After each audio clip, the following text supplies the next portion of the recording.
욥기 3장 11절에서 15절까지 제가 봉독해 드립니다. 어찌하여 내가 태에서 죽어 나오지 아니하였던가? 어찌하여 내 어머니가 해산할 때 내가 숨지지 아니하였던가? 어찌하여 무름이 나를 받았던가? 어찌하여 내가 젖을 빨았던가? 그렇지 아니하였던들 이제는 내가 평안히 누워서 자고 쉬었을 것이니 자기를 위하여 폐허를 일으킨 세상 임금들과 모사들과 함께 있었을 것이요 혹시 금을 가지며 은으로 집을 채운 고관들과 함께 있었을 것이며. 아멘. 감당하기 힘든 고통이 찾아올 때 욥의 입에서 나오는 말은 그렇게 은혜로운 것은 아니었습니다. 이렇게 고통 속에서 나오는 말들을 우리가 생각하면서 사람의 연약함과 나약함을 우리는 깨달을 수가 있습니다. 그래서 나의 괴로움을 달아보며 나의 파멸을 절 위에 모두 놓을 수 있다면 바다의 모래보다도 무거울 것이라. 그러므로 나의 말이 경솔하였구나. 어느 정도 고통이었으면 바다의 모래보다도 무거울 것이다. 괴로움을 달아본다면 그 정도예요. 사람이 병에서 온전히 자유할 수는 없습니다. 또 심지어 자기 자신에 대해서 어떻게 얘기하냐면요. 하나님께서 내가 젊었을 때 지은 죄를 내가 받게 하십니다. 젊었을 때 지은 죄를 다 기억하셔서 나를 지금 힘들게 하시는 거 아니에요? 욥기 13장 26절입니다. 13장 맨 끝절에 보니까 나는 썩은 물건에 낡아짐 같으며 종목은 의복 같으니이다. 나는 썩은 물건에 낡아짐 같으며. 나무들도요, 우리가 공사하면서 보니까 안에서 썩어가지고 푸석푸석해요. 전기줄도 플라스틱으로 이렇게 다 이렇게 피복을 시켜놨잖아요. 그런데도 그 전기줄도요, 다 끊어져 있어요. 낡아 있어요. 그래서 전기공사 안 할 수가 없어요. 하나를 보면 열을 한다고요. 열어봤더니 다 이 피복이 벗겨져 있어가지고 닿다면 합선되는 거예요. 주변에 가까운 교회도 불났었고요. 여기 앞에 식당가 앞에서도 집이 멀쩡했던 집이 불났어요. 우리 집사님이 바로 그 집에 붙어서 살았었는데 그걸 보니까 더 이게 공사를 해야 되겠다는 거예요. 힘들지만 공사를 마쳤어요. 그래도 미진한 부분이 없잖아 있습니다. 전혀 관계없는 선이 전기가 들어오고 있어요. 그것을 해결하려면 다 뜯어내야 된다는 거예요. 건물 속에 있는 거를. 근데 그것은 건드리지 못하고 어쨌든 피복이 벗겨져 있는 것들은 다 걷어내버렸어요. 그러니까 조금 마음은 놓이죠. 마음은 놓입니다. 건물도 낡듯이 우리의 몸도 낡아지게 되어 있어요. 겉사람은 후패하게 되어 있습니다. 그런데 그것을 못 참고 전에 기도할 때 말씀드렸는데요. 어떤 사람이 죽을 병이 왔어요. 그래서 하나님 앞에 기도해도 응답이 없어요. 말이 없으셔요. 그래서 불교로 갔대요. 불교로. 사탄의 전략입니다. 하나님을 욕하고 죽으라고. 하나님을 욕하게 만드는 건 제3계명을 어기게 만드는 거예요. 하나님의 이름을 망령 때 일컬어서 떨어져 나가라 이게 사탄은. 또 사탄의 전술과 전략은 뭐예요? 하나님을 부정하고 떠나라 이거예요. 어디로? 다른 신으로 가라 이거예요. 10계명 1계명 아니에요? 1000년에 한 명 나올까 말까 한 승려가 있어요. 우리나라에. 그게 누구예요? 성철 승려입니다. 이분한테는 제가 스님이라고 불러줘요. 그분이 무슨 말씀을 하냐면은 충격적인 네 가지를 얘기합니다. 석가는 큰 도적이다 그랬어요. 제가 법어를 이야기할 때 사탄이 어서 오시옵소서 이렇게 하는 걸 제가 직접 들었어요. 옛날에는 KBS에서 말이죠. 석탄일에 생방송을 했었어요. 생방송을. 사탄이 어서 오시옵소서 이렇게 얘기하더라니까요. 또 보세요. 그 말이에요. 사탄이 어서 오십시오. 우리는 구원이 없다. 우리에게는 구원이 없다. 불교에는 극락이 없다. 나는 지옥에 떨어진다. 나의 죄를 계산해 보니까 수미선을 다 덮고도 남는다. 죄의 문제를 해결하지 못했어요. 1000년에 한 번 나오는 인물이 그렇게 이야기했어요. 그 성철 스님의 법호를 한번 쳐보세요. 인터넷에. 이거 그대로 나옵니다. 인터넷에 그대로 나와요. 산은 산이요, 물은 물이다. 그게 무슨 진리인가요? 산이 산이고 물은 물이지요. 그거 아니에요? 그렇게 해서 결국은 예수를 믿다가 불교로 넘어간 사람이 있더라고요. 제가 보니까. 그래서 참 영혼이 불쌍하다. 우리도 때로는 혼란 가운데 떨어질 수 있습니다. 욥처럼 불평할 수도 있어요. 7장 11절에 보니까 그런즉 내가 내 입을 금하지 아니하고 내 영혼의 아픔 때문에 아프죠. 몸도 아픈데 영혼도 아프고 정신도 아픕니다. 다 아파요. 아픔 때문에 뭐 한다고요? 내 마음의 괴로움 때문에 불평하리이다. 한번 7장 보세요. 7장 11절. 불평이 나올 수 있죠. 우리에게도 불평이 나올 수 있어요. 내가 이렇게 헌신했는데, 이렇게 기도 생활했는데, 이렇게 하나님 앞에 충성을 다했는데, 괴로움 때문에 불평한다고, 영혼의 아픔 때문에, 그죠? 정신적, 육신적, 영적 고통이 찾아옵니다. 우리 영혼과 육신은 연결되어 있어요. 연결되어 있어요. 육신이 불편한데 영혼이 편안할 수가 없잖아요. 그죠? 절대로 편안할 수가 없어요. 감사한다는 것은 지금 보통 신앙이 아니에요. 감사한다는 게 쉬운 게 아니에요. 그러면서 얘기합니다. 12절 보세요. 내가 바다이니까, 바다 괴물이니까. 옛날 성경에서는요, 용이라고 써 있어요. 어떻게 나를 그렇게 하나님께서 대하실 수 있습니까? 혹시 내가 말하기를 내 잠자리가 나를 우위로 하고 내 침상이 내 수심을 풀리려 할 때 주께서 꿈으로 나를 놀라게 하시고 환상으로 나를 두렵게 하시나이다. 아이, 잠이라도 좀 편히 잤으면 좋겠다 이거예요. 잠이라도. 여러분들 가끔 악몽을 꿀 때 있죠? 그것에 대한 연속입니다. 욥은. 생각해 보세요. 그 고통의 시간들, 정신적 쇠약의 시간들, 막 이상한 게 다 눈에 보이고 별 생각이 다 들죠? 네. 시계 초침이 돌아가는 시간이 그 시계 소리가 크게 들릴 정도로 고요한 시간에 감당이 안 되는 아픔. 15절 보세요. 이러므로 내 마음이 뼈를 깎는 고통을 겪느니 차라리 숨이 막히는 것과 죽는 것을 택하리이다. 그러면서 뭐라고 그래요? 20절 보세요. 나를 당신의 관역으로 삼으셔서 내게 무거운 짐이 되게 하셨나이까. 주께서 어찌하여 내 허물을 사하여 주지 아니하시며 내 죄악을 제거하여 버리지 아니하시나이까. 바른 말이에요? 틀린 말이에요? 21절. 허물을 사하여 주지 아니하시며 내 죄악을 제거하여 버리지 아니하시나이까. 맞는 말이에요? 틀린 말이에요? 자신이 없으시죠? 다 죄를 용서해 주셨어요. 그러니까 의인이죠. 그러니까 의인이라니까요. 이런 부분들을 우리가 잘 이해하셔야 돼. 인과응보적인 상황이 아니에요. 욥은. 물론 죄가 있으면 징계가 따라오죠. 욥은 인과응보적인 상황이 아니라고요. 물론 이렇게 병이 있어서 우리 몸이 약하기 때문에 병이 찾아오는 것은 찾아올 수 있습니다. 원죄가 있어서 또 자범죄가 있어서 무너질 수 있어요. 그러나 이것이 근본적으로 이것이 아니라고 주님께서 나중에 틀렸다고 말씀하시잖아요. 사탄의 시험에서 오는 시험에 대해서 하나님께서 이야기하시잖아요. 그러니까 우리가 이걸 잘 이해하셔야 돼요. 저주스러운 상황 속에서 욥은 정신적으로, 육신적으로, 영적으로 나약한 모습을 보입니다. 똑같은 상황에서 예수님은 저주스러운 상황 가운데 들어가십니다. 예수님도 저주스러운 상황 가운데 들어가셨어요. 우리를 위해서 저주를 받으셨죠. 그죠? 저주스러운 상황 가운데 들어가셨을 때 예수님께서는 어떻게 하셨냐고요. 로마서 8장 한번 봐보세요. 로마서 8장. 욥을 통해서 예수님 보는 거예요. 로마서 8장.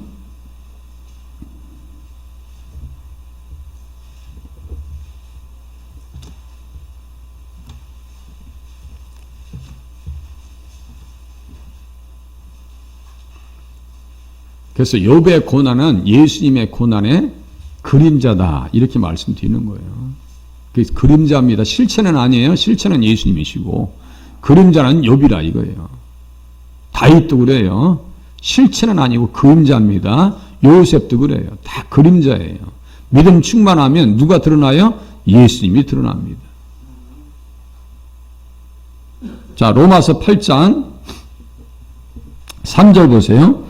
율법이 육신으로 말미암아 연약하여 할 수 없는 그것을 하나님은 하시나니 곧 죄로 말미암아 자기 아들을 죄 있는 육신의 모양으로 보내셨다. 이렇게 써있죠. 혈과 육을 입으셨다는 얘기예요. 혈과 육을 입으셨다는 말씀입니다. 그렇게 하고 육신의 죄를 정하사 이렇게 써있네요. 육신의 죄를 정하사. 이 부분을 헛갈리기 쉽습니다.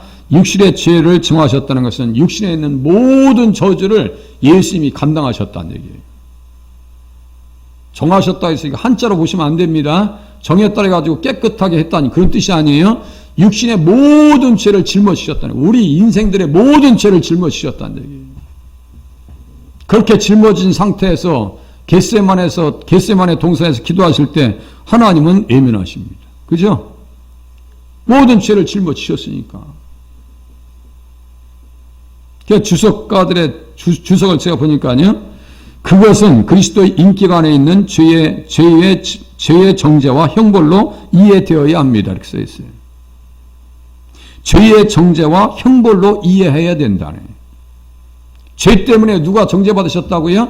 예수님께서 정죄받으셨어요. 똑같은 저주스러운 상황 속에서 욥은 원망과 불평이 나옵니다. 고통스러운 모습이 나옵니다. 예수님도 똑같은 저주스러운 상황 속에서 하나님 앞에 기도합니다. 하나님께서 응답하지 않으십니다. 할 수 있거든요. 아버지여 만일 할만하시거든 이 잔을 내게서 지나가게 하옵소서. 그러나 나의 원대로 마시옵고 아버지의 원대로 하옵소서. 이게 기도입니다. 이게 기도의 자세예요. 내 뜻을 관철시키려고 하는 것이 아니고요. 하나님의 뜻이 이루어지길 원해서 기도하는 것이 가장 상위의 의미의 기도입니다. 우리는 이걸 착각한다니까요. 좀 전에 드렸던 말씀, 불교계의 최고 지도자가 사탄이라고 구원이 없다라고 죄 용서 없다라고 자기는 지옥 간다고 그러는데 굳이 그걸로 가야 되는 거예요? 병이 왔다고?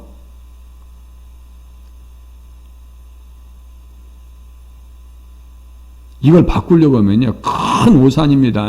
큰 오산입니다. 욥은 떨어져 나가질 않습니다. 떨어져 나가질 않아요. 그러니까 승리자지요.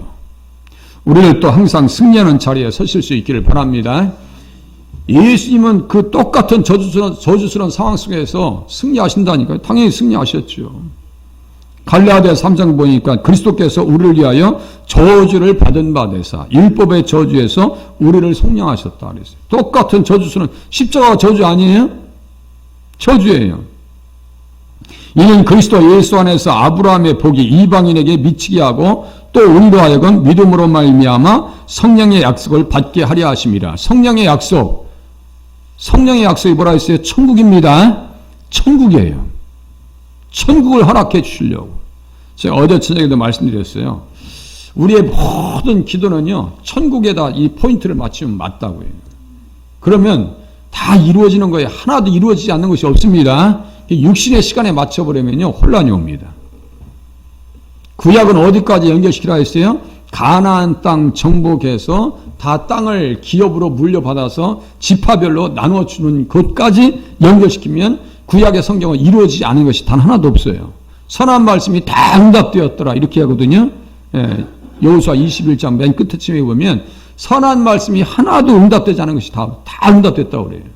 우리에게 약속하신 말씀 모든 것들은 천국을 생각하시면 다 이루어진다는 사실을 깨달으시고 신앙생활 하시고 기도생활 하셔야 됩니다. 그렇게 보시면 맞아요. 이걸 잊어버리시고 육신적으로 풀으려고 하면요, 안 맞는 거예요. 안 맞는 거예요. 그래서 예수님께서는 십자가에서 돌아가 주심을 통해서 우리가 살 수 있는 길이 열렸고요. 천국문이 열렸다. 휘장한 고처의 육체라고 했어요. 휘장이 찢어짐을 통해서 성소에 들어가는 문이 열렸다. 그 은혜를 지금 욥은 잠깐 헛갈리는 거예요. 지금 헛갈리고 있는 거예요. 그래서 모태에서 아예 죽어서 나왔으면 좋았겠다라고 하는 이야기를 합니다. 이제 욥기 3장으로 다시 들어가겠습니다. 욥기 3장으로.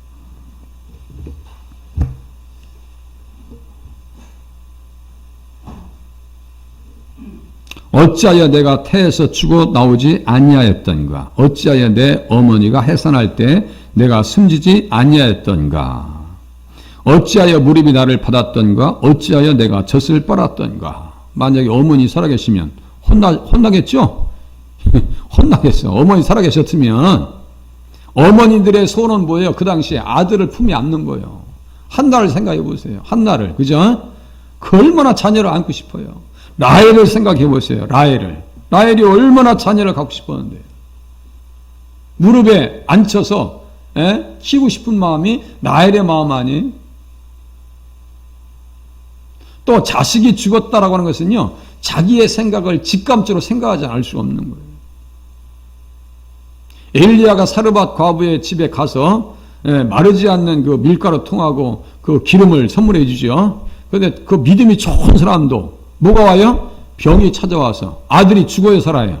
죽습니다. 이 수넴 여인의 아들도 죽고요. 사르밧 과부의 아들도 죽어요. 그렇게 믿음 좋은 사람들도 가정에 이렇게 우환이 올 수 있어요, 없어요? 있습니다. 있어요. 그때 사르밧 과부가 하는 말을 우리가 들어야 됩니다. 어떻게 하냐면요. 2일 후에 그 집주인 되는 여인의 아들이 병들어 증세가 심히 위중하다가 숨이 끊어진지라. 여인이 엘리야에게 이르되 하나님의 사람이여 당신이 나와 더불어 무슨 상관이 있기로 내 죄를 생각나게 하고 또 내 아들을 죽게 하려고 내게 오셨나이까. 여기서 좀 더 깊이 생각할 것이요. 무슨 상관이 있기에 내 죄를 생각나게 합니까? 자녀가 안 되면 우리는 본능적으로 어떤 생각을 해요? 혹시 나에게 무슨 문제가 있지 않냐. 이 사르밧 과부의 모습이에요. 욥도 그렇지 않겠어요? 10남매가 하루아침에 죽어서 땅에 묻힙니다. 무슨 생각이 있겠어요? 젊었을 때 지은 죄를 생각나게 합니까? 이 죄예요. 죄의 싹은 사망이라고요. 우리는 완전히 지금 영혼은 구원받았지만 육신은 구원받지 않았어요. 그래서 죄의 생각이 우리에게 순간순간 찾아와야 안 찾아와요? 찾아옵니다. 찾아오죠? 찾아옵니다.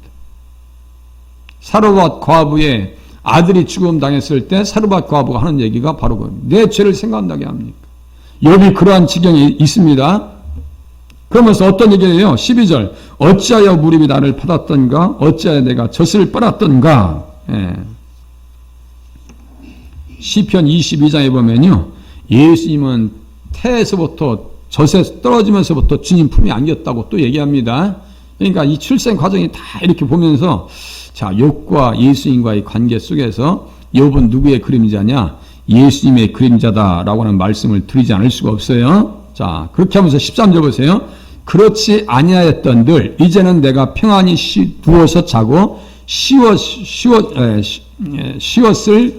것이니 하면서 말씀합니다. 그렇지 아니하였던들 이제는 내가 평안히 누워서 자고 쉬었을 것이다. 이렇게 써 있네요. 또 속으로 어떤 생각하고 있는 거예요?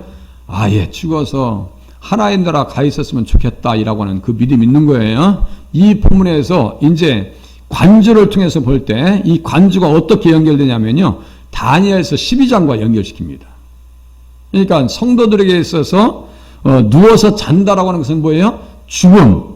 잔다라고 하는 것은 무엇을 전제하는 거예요? 깨어 일어나는 것을 전제합니다. 그래서 욥이 고난 중에 있어도 그 속에서는 어떤 신앙이 있는 거예요? 부활에 대한 신앙이 있었던 거예요. 욥기 19장 25절 그 말씀 잊지 마시라고 말씀드렸어요. 욥기 19장 25절이 욥기 전체의 주제라고 해요. 그래서 다니엘서 12장 또 가보겠습니다. 다니엘서 12장. 우리에게는 그러한 믿음이 있어야 돼요. 다니엘서 12장. 잠은 죽음을 의미한다. 잠이라고 하는 것은 깨어날 것을 전제로 하더라. 이거예요. 깨어날 것을 전제로 하더라. 다니엘서 12장 맨 끝입니다. 1255페이지네요.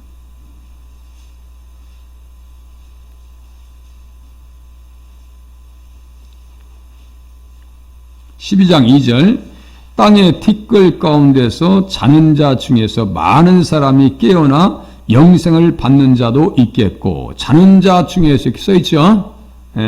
자는 자 중에서 이제는 내가 평안히 누워서 자고 쉬었을 것이며 이렇게 써있는 거 그러니까 관주를 연구하신 목회자들, 신학자들도요, 똑같이 주제별로 지금 성경을 보고 있는 거예요.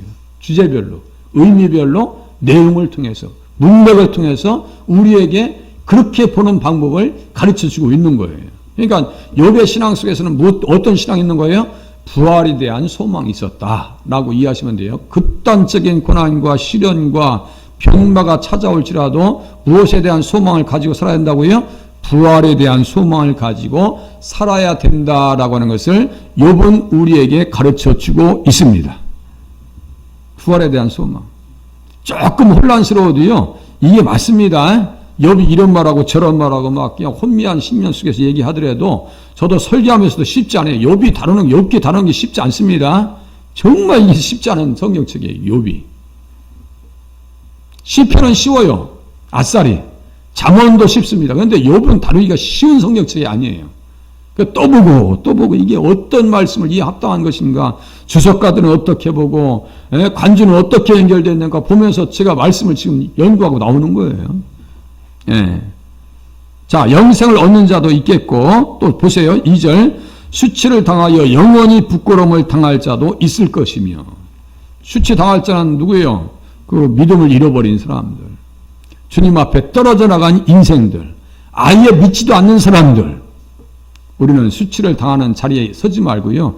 하나님 앞에 영생을 받아서 감사하는 자리에 서셔야 됩니다. 예. 요한복음 11장에 또 나와요. 이렇게 연결시켜요. 관주를 연구하시는 분들이 이렇게 연결시킵니다. 요한복음 11장 11절 제가 읽어드릴게요.